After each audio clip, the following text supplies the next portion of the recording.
ዮሐንስ ወንጌል ምዕራፍ 21 ላይ ነው። ሐዋርያት እሱ ጋር እናንተ ያላችሁበት ላይ ቆመው በጀልባቸው ላይ መረብ አንስተው ይጥሉ ነበር እና ምንም ግን ማግኘት አልቻሉም። ይጥላሉ፣ አሳ መያዝ አልቻሉም። ይጥላሉ፣ አሳ መያዝ አልቻሉም። ከዛ ክርስቶስ ተገለጠና እዚህ ላይ ቆሞ ማስተማር ጀመረ። ምን ያረጋችሁ አላወቁትም። ከትንሳኤው በኋላ ነው ተገልጦላቸው አላወቁትም። ምን ያረጋችሁ ነው? አይ አሳ ልንይዝ ነበረ ግን መያዝ አልቻልንም አሉት። እስኪ በቀኝ በኩል ጣሉ አላቸው። በቀኝ በኩል ሲጥሉ አሳው ከአቅሙ በላይ ሆነ። ያኔ አይናቸው ተከፈተ። ጌታ ኢየሱስ ክርስቶስ መሆኑን አወቁ። እግዚአብሔር አምላክ በቃኛ ጨርሰናል፣ አልቋል፣ የለም ባልነው ጉዳይ ላይ ማጣልቃ ይገባል። በሉት እስኪ እግዚአብሔር እኔ አልቻልኩም፣ በቃ ጨርሻለሁ፣ ካቅሜ በላይ ነው ባላችሁት ጉዳይ ላይ ማን ጣልቃ ይገባል? እግዚአብሔር ጣልቃ ይገባል። እነሱ ጨርሰዋል፣ በቃ አሳ የለም ብለው ነበረ። ነገር ግን የሁሉ ሰሪ መጋቢ ማን ነው? እግዚአብሔር። እስኪገረሙ ድረስ ይሄንን በበረከት ሞላው እና አሁን የቆማችሁበት ቦታ የበረከት ቦታ ነው። ተአምር የተፈጸመበት ቦታ ነው። በህይወታችሁ ተአምር እንዲከሰት ትፈልጋላችሁ? አዎ፣ ራሳችሁን ለእግዚአብሔር አሳልፋችሁ ስጡ።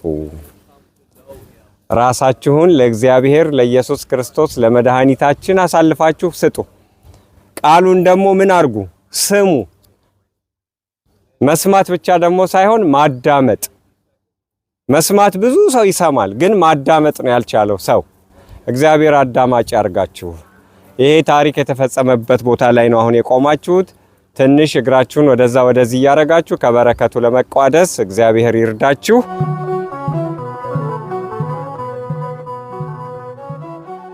ጊዜ ምን አላቸው? አባታችን ሆይ በሰማያት የምትኖር ብላችሁ ጸልዩ ብሎ ያስተማረበት ቦታ ነው። እሱን ነው የምናየው።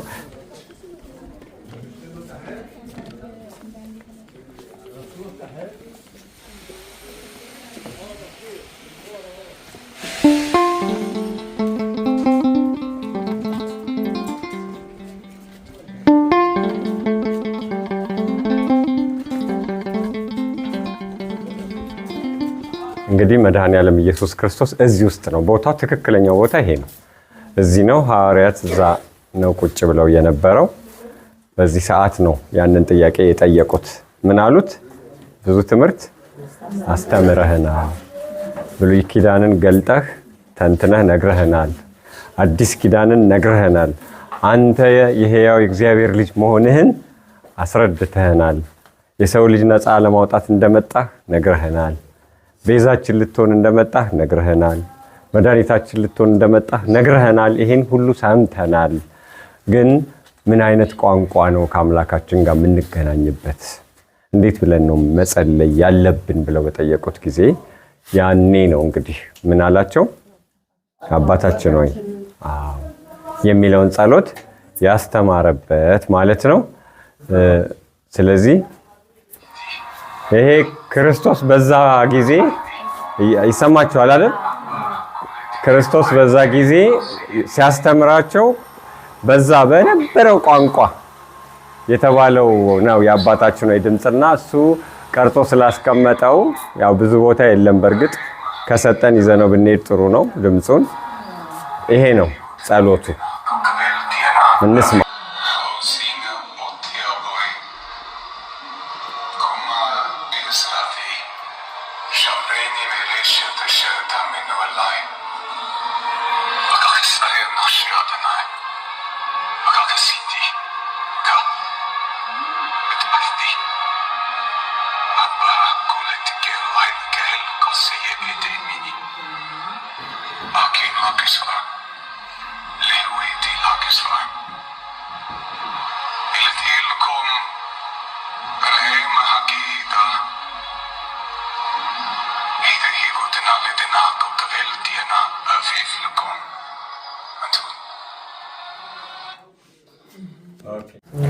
እግዚኦ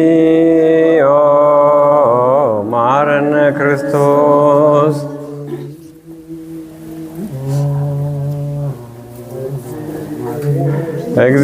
እግዚኦ መሐረነ ክርስቶስ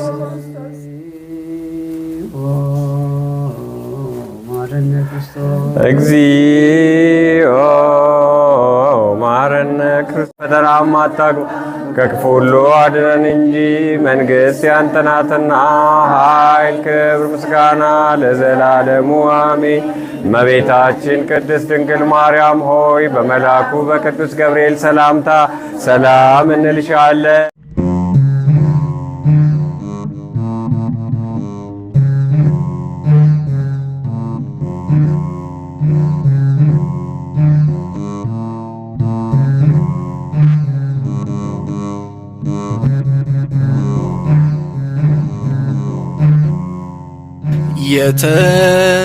የተቀደሽው ከተማ የተቀደስሽው ከተማ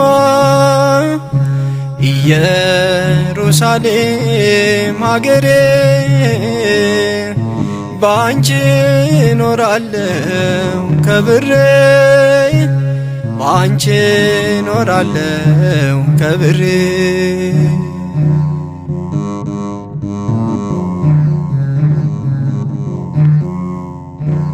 ነገሥታት ጥረዋል ሊያፈራርሱሽ በየዘመናቸው ሊደመስሱሽ ከውስጥሽ ወጣልሽ የሰላም ንጉሥ ደስታሽን ሊመልስ እንባሽን ሊያብስ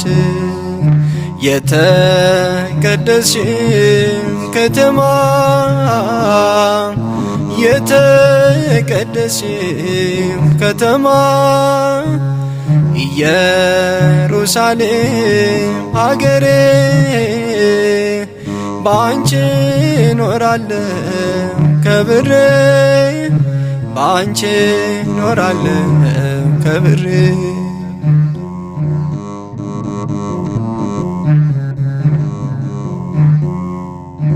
ፊትሽ ተከፍቶ ሐዘኑ ከቦሻል ላንቺ የሚቆም አንድ ሰው አተሻል በአህያ ላይ ሆኖ ጌታ መጣልሽ እጅግ ስላዘነ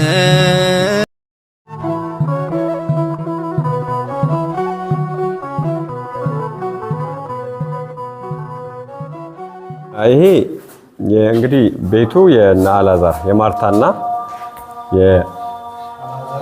የአልዓዛር እህቶች ቤት ማለት ነው። ማርታና ማርያም ቤታቸው እዚህ ነበረ እና ይሄ በዚህ ቤት ውስጥ ግን ምን ነበር የሚሰራ የነበረው?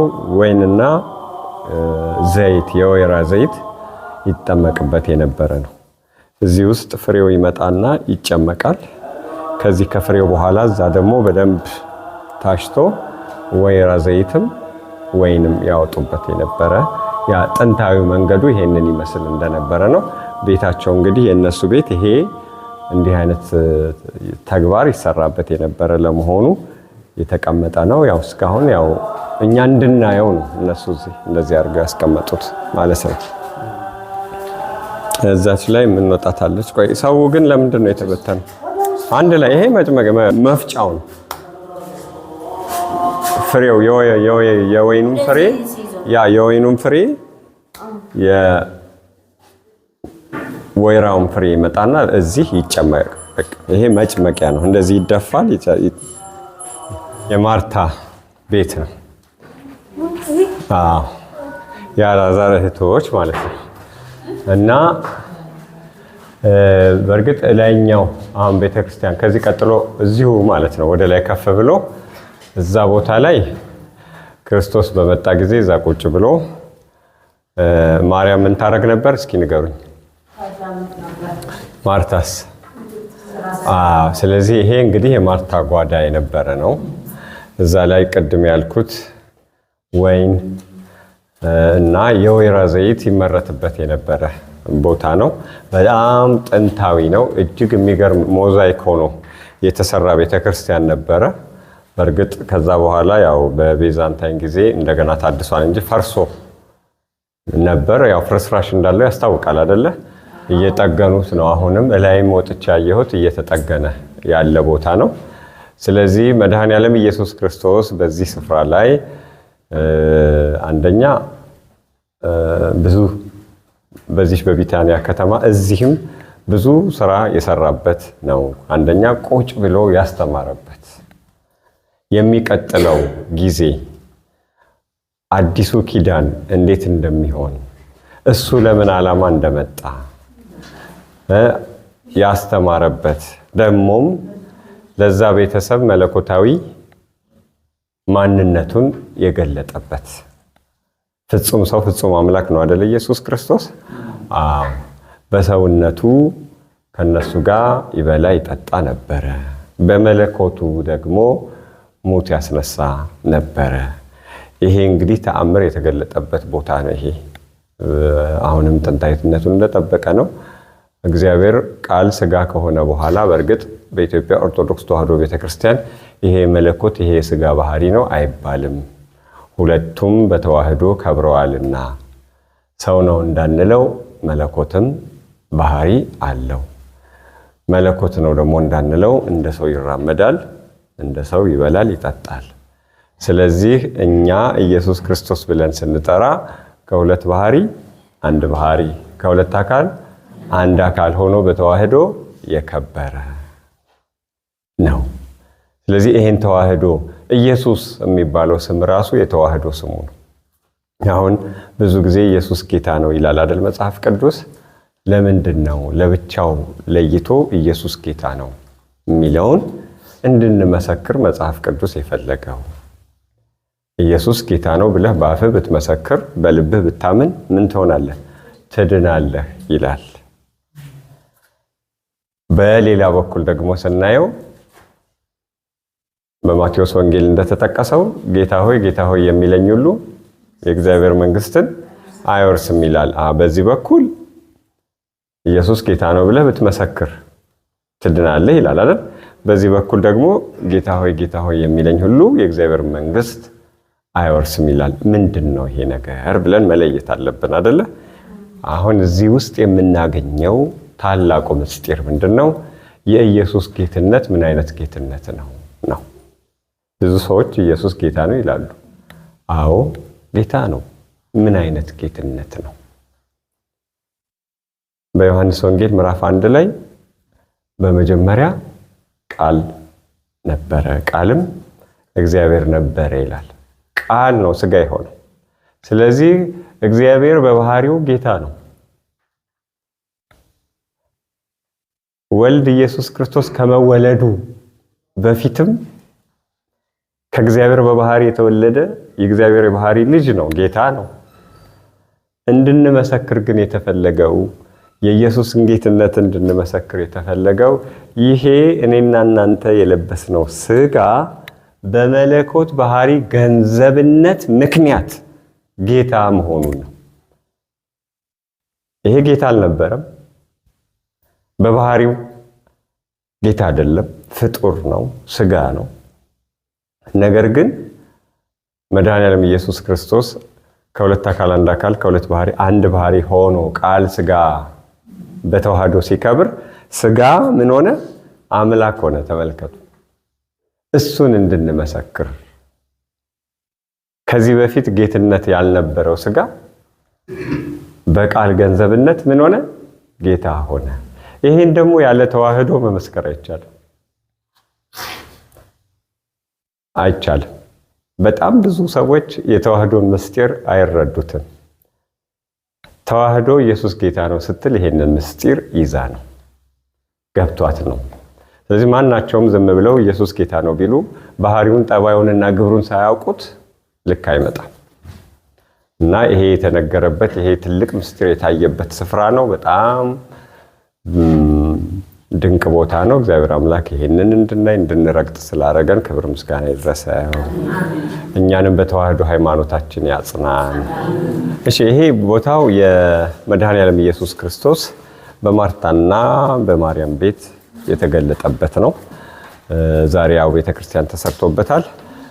ኢየሱስ ክርስቶስ ደቀ መዛሙርቱን ይዞ እዚህ ነበረ የተቀመጠው። ሲያስተምራቸው ነበረ። ወደ ምድር የመጣበትን ዓላማ ሲነግራቸው ነበረ። በዛ ጊዜ ደግሞ ማርያም ቁጭ ብላ ትምህርቱን ታዳምጣለች። ከልቧ ነበር የምታዳምጠው። እንግዲህ በማቴዎስ ወንጌል ምዕራፍ 26 ቁጥር 13 ላይ እንደተጠቀሰው ማዳመጥ በራሱ የእግዚአብሔርን ቃል መፈለግ በራሱ ምን አይነት ዋጋ እንዳለው የዚህች ሴት ታሪክ በመላው ዓለም ይነገራል ወንጌል በተሰበከበት ቁጥር ብሎ መድኃኔዓለም ማርያም ያንን ቃለ እግዚአብሔር ለመስማት የሰጠችውን የልብ መከፈት አድንቆ የተናገረበት ነው። በዛ በኩል ደግሞ ማርታ በጓዳዋ ለሱ ሊሆን የሚችለውን ስትሰራ ልታገለግለው ስትደክም የነበረበት ስፍራ ነው ያ ስፍራ። ይሄ እንደምታየው እንግዲህ እዚህ ጋር የወይን መጥመቂያ አለ። ራቅ ብለን ደግሞ የወይራ ዘይት ማውጫ አለ። የነ ማርታ ቤት ይሄንን ነው እንግዲህ ይመስል የነበረው። እዚህኛው ጓዳዋ ውስጥ ደግሞ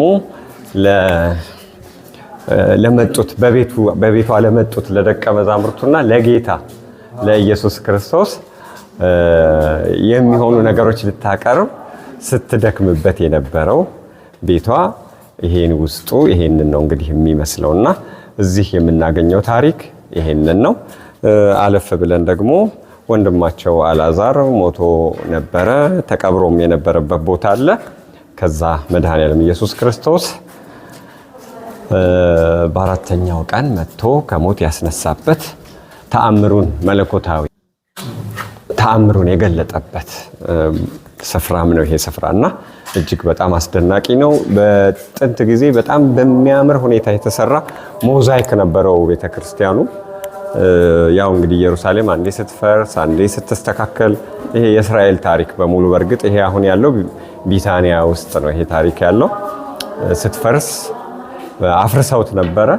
ያው እንደገና በዚህ መልክ ይሄም ቢሆን እጅግ በጣም ጥንታዊ ነው፣ በዚህ መልክ ተሰርቷልና እዚህ ውስጥ የምናገኘው ታሪክ ይሄንን የሚመስል ነው።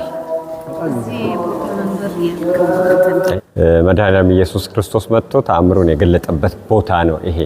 ማርያምንና የማርታን ወንድም አልዓዛርን መጥቶ ውስጥ ነው አሁን ያለነው። ቢታንያ ውስጥ ከተሰሩ ታሪኮች መካከል እጅግ የሚገርመኝ መድኃኔዓለም ኢየሱስ ክርስቶስ አልዓዛርን ከሞት ያስነሳበት ነው እና መጽሐፍ ቅዱስን ስናነብ ምን የሚል ቃል እናገኛለን? ተጨነቀ፣ ታወከ ይህንን ዜና ሲሰማና አለቀሰ የሚልም እንሰማለን። ተመልከቱ፣ አምላክ ነው፣ ሁሉ በእጁ ሁሉ በደጁ የሆነ ነው። እዚህ አልዓዛር መሞቱን ሲሰማ አለቀሰ። ይሄ የተዋህዶን ምስጢር የሚገልጥ ቃል ነው። መለኮት በባህሪው ለቅሶ የለበትም። መለኮት በባህሪው መታወክ የለበትም። ነገር ግን ከስጋ ጋር ስለተዋሃደ በተዋህዶ ውስጥ አምላክ ሲያለቅስ እናያለን። ደሞም ፍጹም ፍቅር ለሰው እንዳለው እንደ ሰው ሕመማችን ይሰማው እንደነበረ እንደ ሰው ቁስላችን ይሰማው እንደነበረ ገና የመስቀሉን መንገድ ሳይጀምር መድኃኔዓለም ኢየሱስ ክርስቶስ የሰው ልጅ እንደ አይኑ ብሌን ይወደው እንደነበረ ማሳያ ነው ይሄ። ነገር ግን እሱ ሁሉም ማድረግ የሚችል የሚሳነው ነገር የሌለ ስለሆነ አልዓዛርን ከሞት ያስነሳበት ተአምር የተፈጸመበት ነውና ይሄ በጣም ይደንቀኛል። አምላክ ሰውን ምን ያህል እንደሚወድ፣ አምላክ ለሰው ምን ያህል ቅርብ እንደሆነ የምናይበት ታሪክ የተፈጸመበት ስፍራ ነው። በሦስተኛው ቀን ሞትን ድል አድርጎ በትንሣኤው ትንሣያችንን አወጀልን። እንኳን ለብርሃነ ትንሣኤው አደረሳችሁ አደረሰን። እነሆ ቋንቋ የነሽ ሚዲያና ኤል አኮቴት የጉዞ ኤጀንት የትንሣኤን በዓል በኢየሩሳሌም ልታከብሩ ከመቼውም በተለየ ሁኔታ ዝግጅታችንን ጨርሰን እየጠበቅናችሁ ነው። መነሻችን ሚያዝያ 5 የሆሳዕና ማታ ሆኖ መመለሻችን ደግሞ የዳግማዊ ትንሣኤ ሚያዝያ 19 ይሆናል። በጉዟችን ላይ ከእስራኤል በፊት በጆርዳን ለ3 ቀን ያህል የሙሴን መቃብር፣ የናሱን እባብ፣ ኤልያስ ያረገበትን፣ ያዕቆብ ከእግዚአብሔር ጋር የታገለበትን፣ ዮሐንስ መጥምቅ አንገቱ የተቆረጠበትንና ሌሎችንም የምናይበት መርሃ ግብር ሲኖረን ከዚያም ወደ እስራኤል ተሻግረን 12 ቀናትን ደግሞ በመላው እስራኤልና ፍልስጤም ያሉትን ቅዱሳን መካናት እንሳለማለን። የጉዟችን ልዩነት መንፈሳዊነቱ ስለሆነ በምንሄድበት ሁሉ ጸሎት፣ ዝማሬ፣ ትምህርትና ልዩ ልዩ ገለጻዎች አይለየንም። ተጓዦቻችን ሁሉም በሚባል ደረጃ ቆራቢዎች ስለሆኑ በቆይታችን ለ3 ቀናት የቁርባን ፕሮግራሞች ይኖራሉ።